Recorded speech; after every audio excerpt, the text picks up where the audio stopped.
Hello everyone, I'm out in the garden again. We've had a weird April. The beginning part of this April was kind of hot, a little too hot for me to get my brassicas in the ground. Now that they're in the ground, they love this cold weather, but it kind of tricks some of my herbs. And we're going to look at one of those herbs today in my garden.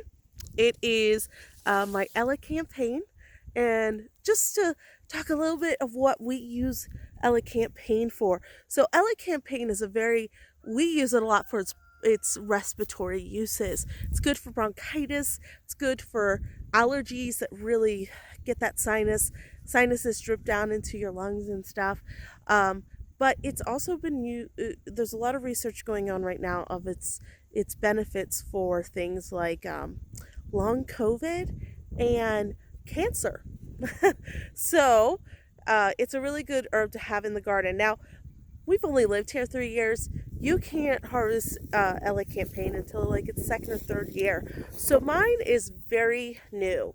So it's in a planter box that it needs to be moved from because it has tripled in size in just 1 year. And we are working on getting its permanent home together. But I'm going to go ahead and show you this over because what you harvest on Elecampane is the roots. So that's why you want to give it a few years to get established, get it some roots really dug down in there, and so that you're not taking all of it. You only want to take about 10% of the plant when you take it, so that it keeps coming back. So you want to give it that, ability to come back. And you want it to be big enough that you're actually harvesting something you can use. So, like, you don't want like an ounce of it, you want a lot of it. So, waiting till it's to that size where it's worth it.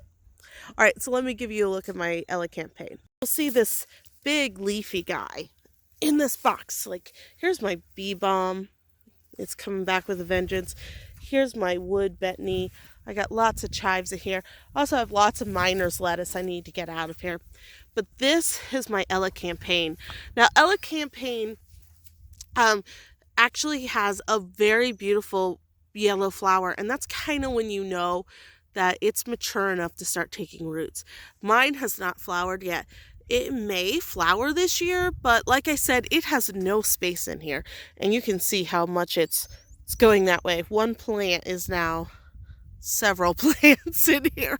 And I got to get it out of here, at least some of it.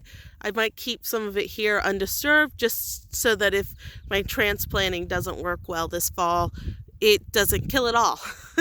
But what we want is the roots of this plant, and the roots are very good for your bronchial stuff.